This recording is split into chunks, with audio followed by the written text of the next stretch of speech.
In 2008, Elon Musk was crying in a hotel bathroom. Not metaphorically, actually crying. He had just watched his third consecutive Falcon 1 rocket explode. He had burned through nearly his entire personal fortune.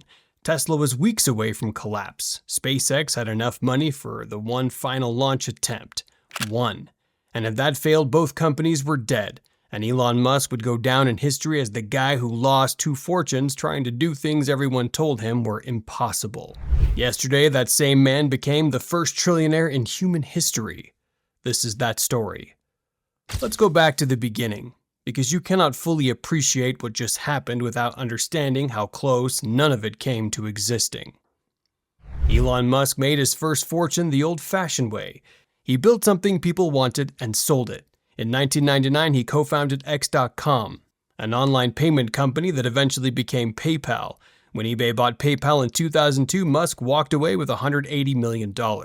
Most people in that situation retire. They buy a beach house, maybe angel invest in a few startups, and enjoy the rest of their lives.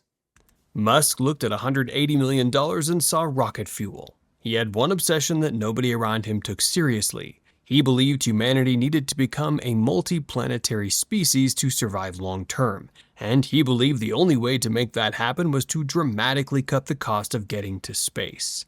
NASA wasn't moving fast enough. No existing aerospace company was interested in the problem. So in 2022, he founded SpaceX with the goal of building rockets that were actually affordable. Everyone in the aerospace industry laughed at him, not quietly, loudly, publicly. These were engineers and executives who had spent entire careers in the field, and they looked at this internet guy from South Africa who had never built a rocket in his life and they said, "You are going to fail, and it's going to be embarrassing." Then in 2004, while SpaceX was burning through cash trying to prove the doubters wrong, Musk did something that looks insane in hindsight. He invested almost all of his remaining money into a struggling electric car startup called Tesla. Not because it was safe, because he believed in it. By 2008, he was in serious trouble on both fronts. Tesla was hemorrhaging money and couldn't get its first car into production. SpaceX had failed 3 rocket launches in a row. Musk later said that during this period, he was borrowing money from friends just to pay his rent. He was having panic attacks. He told his then-wife that if the 4th Falcon 1 launch failed, that was it. Game over. No more SpaceX. On September 28, 2008, they launched the 4th Falcon 1. It worked. That single successful launch was enough to keep SpaceX alive long enough to win a NASA contract worth $1.6 billion.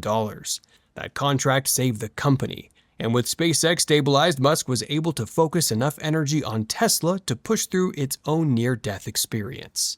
The last funding round to save Tesla closed on December 24, 2008, Christmas Eve, literally the last possible moment. Both companies survived, and then something remarkable happened. They didn't just survive, they won. SpaceX did what the entire global aerospace establishment said could not be done. It built reusable rockets. The Falcon 9 became the most reliable launch vehicle on the planet. When SpaceX landed a rocket booster back on a drone ship in the middle of the ocean for the first time, people watching the livestream were in tears. Engineers who had spent decades in the industry said they never thought they'd see that in their lifetimes. SpaceX went from a punchline to the dominant force in global launch within a decade. And then came Starlink. The idea was straightforward, but the execution was staggering.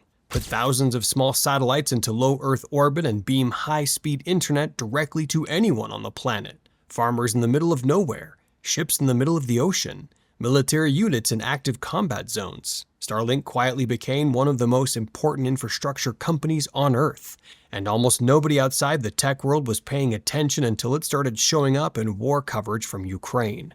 Tesla, meanwhile, did something the entire auto industry insisted was impossible. It made electric vehicles desirable. Before Tesla, electric cars were ugly, slow, and embarrassing. Tesla made them fast, sleek, and cool. It forced every major automaker on the planet to accelerate their own electric programs. Not because they wanted to, but because Tesla was eating their lunch and they had no choice. Through all of it, the attacks never stopped. Short sellers bet billions of dollars that Tesla would fail. Media outlets ran story after story predicting collapse. When Musk bought Twitter and renamed it X, the coverage was almost universally mocking. When he got involved in politics, the establishment came after him with everything it had. There were calls to break up his companies. Regulators launched investigations. Advertisers pulled out of X trying to starve it into submission. None of it worked. Because here's what the people attacking Elon Musk never understood. You can't use conventional weapons against someone who does not play by conventional rules. Every time they tried to knock him down, he used the pressure as fuel. Every time they said it couldn't be done, he did it anyway. That's not luck, that's character. SpaceX went public, the IPO priced at $135 a share. The company raised $75 billion in a single day, one of the largest IPOs in history. Musk's stake in SpaceX alone is now worth around $866 billion. Add his Tesla holdings on top of that, and his total net worth crossed $1 trillion. $1 trillion! No human being has ever held that much wealth in the history of civilization.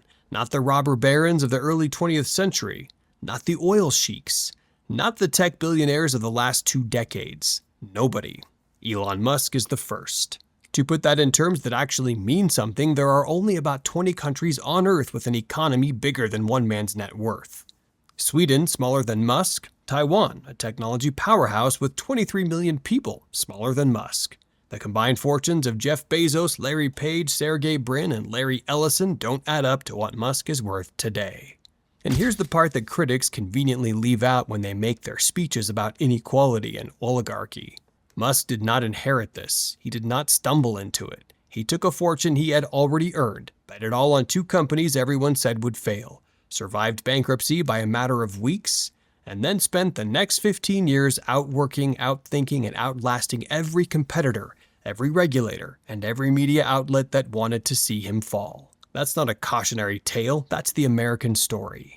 The guy who bets everything on an idea nobody believes in, who survives on nothing but conviction when the money runs out, who keeps building when the whole world is telling him to quit, who wins so big that they have to invent a new word for the category he just created.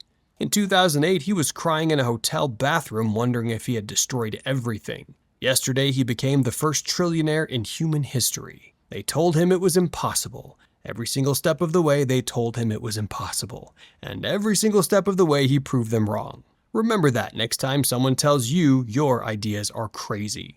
If this video gave you something, hit subscribe. We cover the stories behind the biggest moments in business, money, and power. And there's a lot more coming. See you in the next one.